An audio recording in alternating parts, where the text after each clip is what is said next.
नमस्कार दोस्तों, स्वागत है आप सभी का हमारे YouTube चैनल नरेगा टेच में। नरेगा टेच कोई नए हैं तो चैनल को सब्सक्राइब जरूर कर लीजिएगा। नरेगा टेच में नरेगा से संबंधित जानकारी आपको दी जाती है। आज बात करते हैं हम नरेगा में एक्टिव और इनएक्टिव वर्कर्स किस तरीके से आप देख सकते हैं अपने पंचायत का, उसके बारे में डिटेल हम बताने वाले हैं। किस तरीके से वर्कर को एक्टिव और किसको इनएक्टिव कहा जाता है। तो सबसे पहले चले जाते हैं गूगल में। गूगल में जाने के बाद आपको टाइप करना है NREGA.nic.in, नरेगा NRC.in। इसमें देख सकते हैं अपन ग्राम पंचायत यहाँ पर शो होगा। ग्राम पंचायत में क्लिक कर लेते हैं। ग्राम पंचायत में क्लिक करने के बाद आपको सेकंड नंबर देख सकते हैं जनरेटेड रिपोर्ट में जाना है। इसके बाद अपना जो भी स्टेट है उसको सिलेक्ट करना है। हम छत्तीसगढ़ स्टेट सेलेक्ट करते हैं। इसके बाद financial year, district, block, panchayat सब सिलेक्ट कर लेना है आपको और कर देना है प्रोसीड।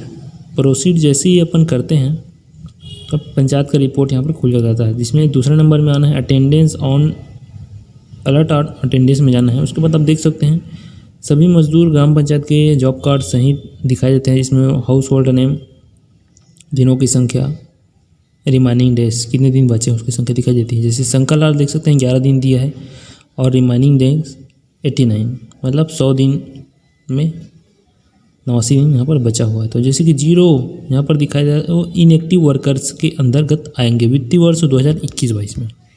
तो इस तरीके से अपने पंचायत का एक्टिव वर्कर देख सकते हैं। तो नरेगा चेक में बने रहेगा। नए हैं तो सब्सक्राइब जरूर कीजिएगा। इसी प्रकार जानकारी हमारे द्वारा दी जाती है। जय हिंद, जय छत्तीसगढ़।